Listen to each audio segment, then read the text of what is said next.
When you live in the rural village in Kenya, you need to know how to pay your bills.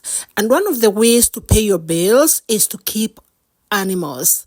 And some of these animals are chicken. And so we've decided to keep layer chickens that we get eggs that we sell, and after we sell these eggs we get enough capital to pay our bills. And this our chicken that we have. We started with 104 chickens, but today we have only 54 chickens. It means that 50 chickens have died, or they've been stolen, or we've lost them in any other way.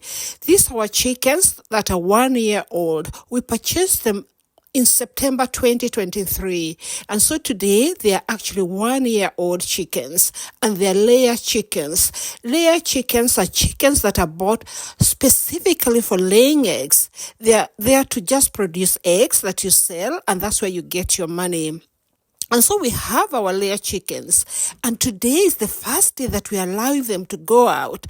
Usually there's a rule that when you have these commercial chickens, you lock them up. Usually people lock them up in cages, in houses that are dark and cold, and they just don't open for them. And we have decided to keep ours in a very, very liberal way. And therefore, we have built a very special house for them. We have a house which contains of a chicken coop where they walk in at night and sleep. And then at daytime, we have a chicken run, which is very big, that they come out, and on top, we have a roof that allows sun to come in. It's a colorless roof, a transparent roof, which allows sunshine to come in so that they can bask in the sun while they're shade. They're not. They actually don't have problems with the rain. So it doesn't rain on them because it should not rain in the chicken house. But they have full sunshine, just like the outside. And then on the other part, we have a smaller shed, which they actually go out, and here it's totally open. But today, for the first time, we decided to open for them so that they can go out and feed on anything outside, scratch on anything outside, and just see the outside world.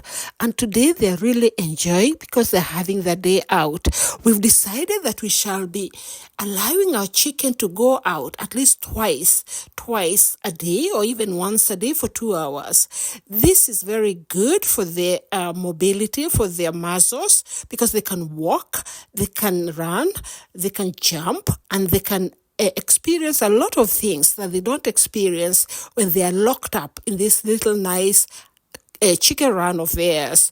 And so you can see this is the first time the door is open, and most of them have not understood that they're supposed to go out of their chicken run because they've never done it. The other ones are just walking in and then walking out, and then they go back again. They just don't understand what to do. But the clever ones have already gone out, and they're eating anything they like, anything they see. They've never seen this before. They've never tasted these things before. So they're tasting anything, anything they find. They're eating my flowers. They're eating the grass. They're eating whatever they want. They're scratching. You see that one scratching on the trees. They don't understand that you don't scratch on trees. You scratch on soil. This is very interesting. But then the interesting part is to know why we have only 50 chickens. And in this video, I shall let you know what happened, or what we think happened to our 50 chickens, why they died. And one of the things that happened is that we did a lot of things wrong when we were bringing up the chicken. These are the things that we did wrong. This is very important for you if you intend to keep a commercial chicken, because this is a practical example that happened to us. It's not a theory. We experienced it, and it was very, very bad for us. It's a big loss if you're going to keep commercial chickens. And so it's very important for you to listen to this and to see if you intend to keep any chickens so that you avoid these mistakes that we made. Number one, I did not acquire enough knowledge about poultry farming, and I just assumed that keeping commercial chickens is the same like keeping the local chickens that we left or like we kept when we were young.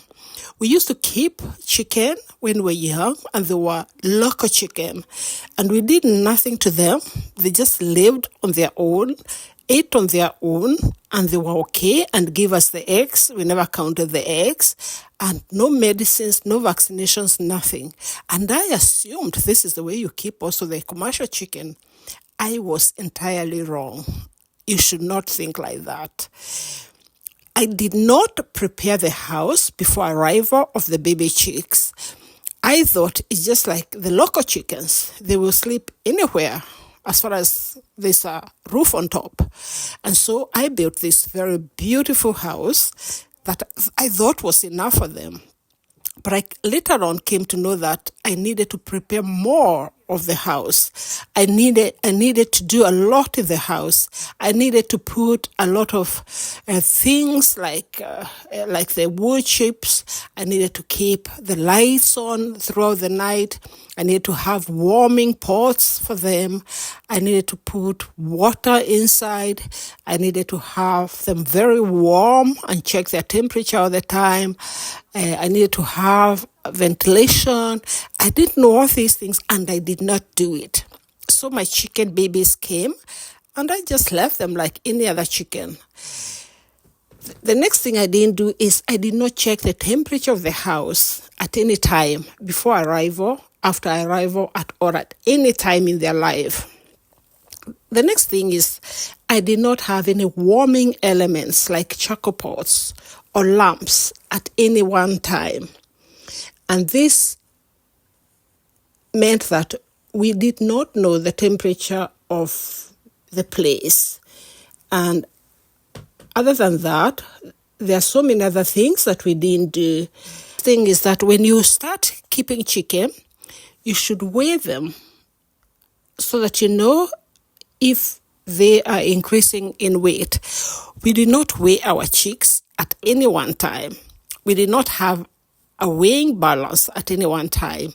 We did not know that we are supposed to weigh our chickens at any one time. We did not weigh the food that we were giving them at any one time. We did not know that we were supposed to do that. And therefore, this meant that we didn't have an idea how they were growing, how they were progressing. One of the very, very, very important things that we didn't do is that we did not deworm our birds.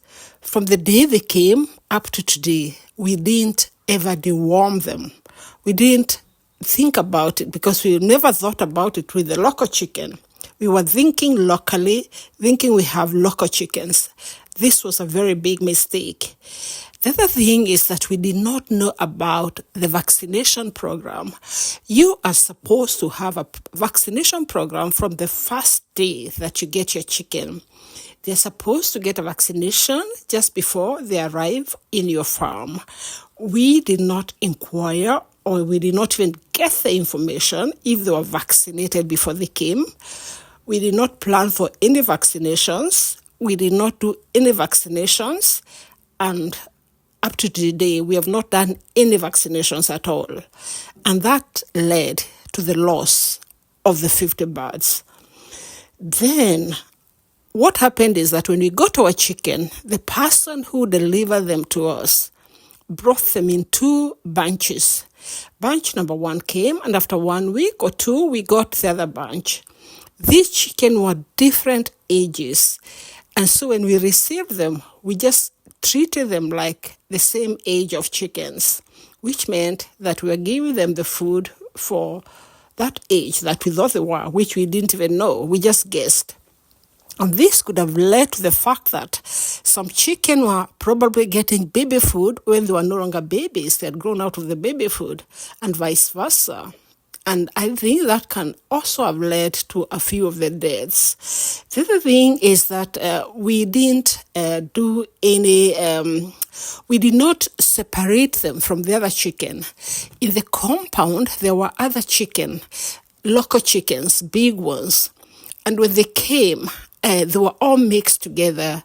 The workers decided to use the chicken coop for our baby chickens and the older chickens, and every chicken in the compound. It was just put in the same coop and in the same run, and they were all together.